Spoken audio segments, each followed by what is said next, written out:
В своето послание до галатяните апостол Павел пише: „Съразпънат съм с Христос. И вече не аз живея, а Христос живее в мен. И животът, който сега живее в плътта, го живее с вярата в Божия Син, който ме възлюби и предаде себе си заради мен“. Повече от 20 години Бог използва Бил и Анабел Гилъм да помагат на хората да разберат и приемат истината на Галатяни 2:20.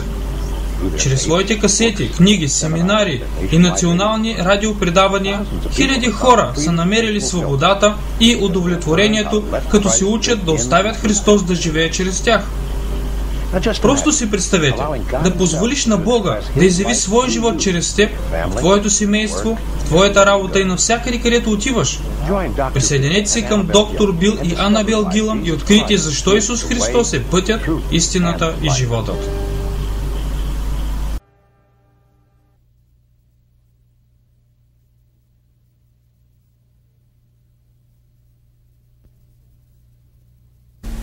В сесията, която ще гледате сега, Бил ще сподели с вас една история, която ще послужи като един съвсем простичък пример. Но чрез нея ще получим отговори за най-важната тема, която разглеждаме. Как да позволя на Исус Христос да живее чрез мен? След това аз и Бил ще обсъдим едни от най-често задаваните въпроси относно нашето поучение.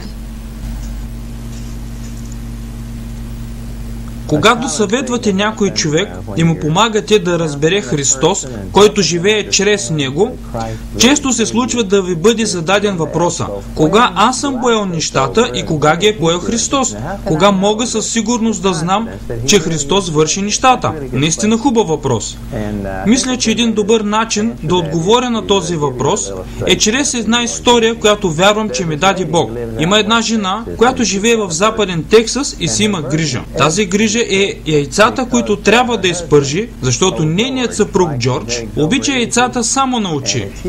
И ако пукне жълтъка, той става от масата и заминава на работа без закуска, като я оставя с всичката вина. Мъж мечта. Всяка сутрин тя се събужда с една и съща грижа – пърженето на яйца, като се надява, че жълтъкът няма да се пукне. Тя не разбира, че Бог е казал: „Възложи грижата си на мен“. Тя си мисли, че това касае само големите неща, а не пърженето на яйца. Бог се грижи за всичко – за политическото състояние на Америка, за кризата в Близкия изток, но за пърженето на яйца Бог се мъчи да разбере какво става по света. И със сигурност не го интересува пърженето на яйца, нали така? Не е така. Тя не осъзнава, че Бог я е поставил в ролята да пържи яйца през последните 29 години. Тя се е проваляла в този курс всеки семестър, а той отново я е записвал в него. Нека сега да разгледаме нейният метод. Нейният метод за пържене на яйца е „направи си сам“. Тя си мисли, че трябва да даде най-доброто от себе си и да потърси помощ от Бога, когато закъса. Желаният резултат за днес е цялостен жълтък, така че тя ще даде всичко от себе си, за да го постигне. Крайният резултат е цялостен жълтък и тя си казва: „Супер! Денят ще е хубав“.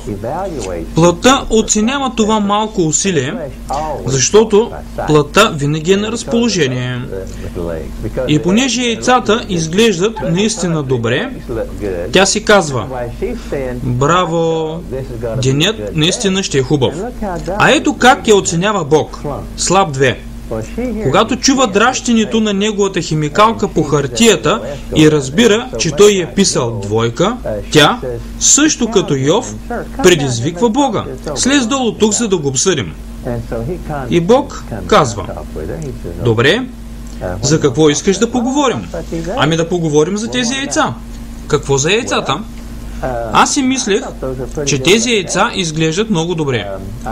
Джордж ги хареса, а цялата църква знае, че той има по-високи стандарти от твоите, Боже. И ако те удовлетворяват Джордж, а теб не разбирам защо ми пишеш двойка. Защо не е тройка или нещо друго, но не е двойка?“ Той би отговорил: „Мила, Писах ти двойка още преди да извадиш тигана изпод мивката, защото аз оценявам твоя метод. Твоят метод е независимост. Направи си сам. Не гледам резултатите, когато ти пише оценка. Аз оценявам метода, който използваш. Какъв е твоят МД? Какъв е твоят метод на действие? И така, тя се осъзнава и осъзнава, че е съгрешавала през всичките тези години, и то не само в приготвянето на яйцата, но и в много други области. Чрез един независим, разчитащ на себе си начин на живот, примахвайки Бога от сцената. Тя си мисли, че му прави услуга, като не му досажда, без да осъзнава, че съгрешава. Така че тя урежда едно хубаво погребение на този си начин на живот. На следващия ден се събужда. Чакате още яйца за пържене, но ето, вижте новият метод. Тя се доверява на Христос да ги изпържи чрез нея. Тя пак има същото желание.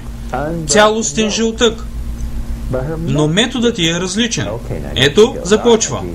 Така, Исусе, ти си моят живот. И ти ще работиш чрез мен, както електричеството работи чрез виброшлайфа, чрез ъглошлайфа или чрез миксера. Сега ще обърна яйцето, но не аз, а Христос. Ти ще го направиш вместо мен и чрез мен. Господи, това е най-трудната част, тук се пуква жълтъка. Така че действай внимателно. Направи най-доброто, на което сме способни, Господи. Хайде сега, браво, Господи, добра работа. Цялостен жълтък. И плътта казва, ура! Ти го направи както трябва. Исус го направи. И жената казва, да, точно така. И Бог казва, да, точно така. Гордея се с теб. Но имаме един голям проблем.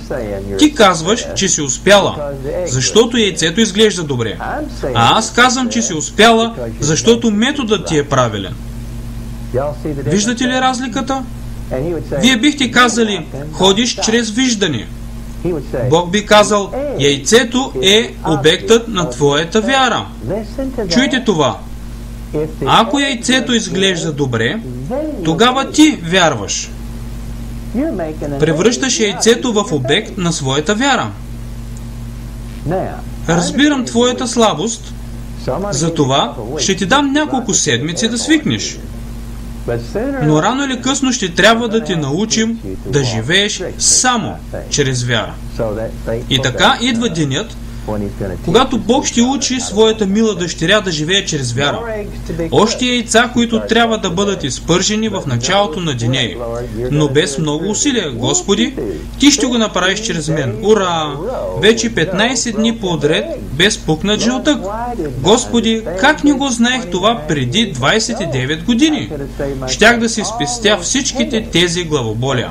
Сега, помнете, нашата цел е цялостен жълтък.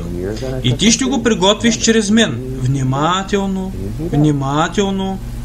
Ето така. Вау! Пукнат жълтък. Виждате ли? Плътта казва провал. Чуйте сега внимателно.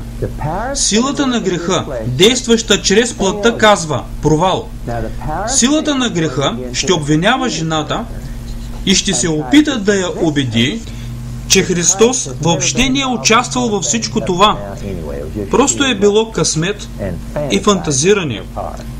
И изниква всичката ни логика в първо лице единствено число от силата на греха. О, аз взех нещата в свои ръце и пукнах жълтъците. Най-ужасното нещо е, че не знам как да продължа отново с увереността, че Христос го върши чрез мен. Защото аз дадох най-доброто от себе си, използвах всичката си вяра, вярвайки, че Христос е моят живот, но явно не е бил, понеже Той не би позволил жълтъкът да се пукне. И вече не знам как да продължа. Единственото, което ще ми помогне да не съм лицемер сега, е да се откажа от всичко това и да си взема друга аудиокасета. Не разбирам какво правя. А Бог казва, о, не, това беше успех. Аз позволих на жълтъка да се пукне. Това беше изпит. Съвсем целенасочено позволих на жълтъка да се пукне, за да те науча да живееш само чрез вяра. Скъпи приятели, когато се молим и кажем на Бога: „О, Господи, предавам това на Теб, доверявам Ти си за тази задача и всичко стане добре“, тогава нямаме никакъв проблем да го прославим и да му благодарим за онова, което е направил. Нали така? И наричаме това предаване грижата си на Бога. И сега, ти правиш съвсем същото нещо. Даваш най-доброто от себе си. Не ме разбирайте погрешно, че тази жена казва: „Господи, хайде да видим дали ще се запази животъка“. Не казвам това. Това би означавало да изпитваш Бога. Не казвам това. Казвам, че когато сте дали най-доброто от себе си, доверявайки се на Бога, и нещата не станат добре, защо тогава настоявате да поемате отговорност за това? Това не е възлагане грижата на Бога. Това е погрешната логика на християните. Бог ще ви оценява въз основа на метода, а не според резултатите. Един ден ще има съд за нас, християните. Ако изследвате този въпрос внимателно, ще видите, че няма да бъдеш съден ти, а ще бъде съдено онова, което си вършил. Твоите дела, работата ти, те ще бъдат съдени. Онова, което си казал, ще бъде съдено. Така че, делата ти са или по дух, или по плът. Присъдата е зачита се, не се зачита. Ще бъде или злато, сребро, скъпоценни камъни, или дърво, сено, слама. Това е зачита се или не се зачита. Критерият, по който Бог ще съди, е дали е извършено по дух или е по плът. Само делото, на което Бог е в основата, ще премине Христовото съдилище. Ето защо и самият човек ще бъде спасен, само че като през огън, защото спасението никога не може да бъде дело на плътта, то е дело на вяра. Разбирате ли? И така, всяка сутрин всички ние започваме деня по някакъв начин. Дали ще бъде с пържене на яйца, отиване на работа, да бъдеш съпруг или съпруга, каквото и да правим. Доверяваме се на Христос като живот, да живее чрез нас, като даваме най-доброто от себе си, вярвайки, че живеем в едно жизнено важно единство с Бога на Вселената, като даваме най-доброто от себе си, доверявайки се на Него да го направи чрез нас и вместо нас. Прехвърляме грижата на Него, даваме Му цялата слава и почет. Влезли сме в Божията почивка, както се казва в Евреите. В Евреите се казва да се боим, да не би някои да не влязат в Божията почивка.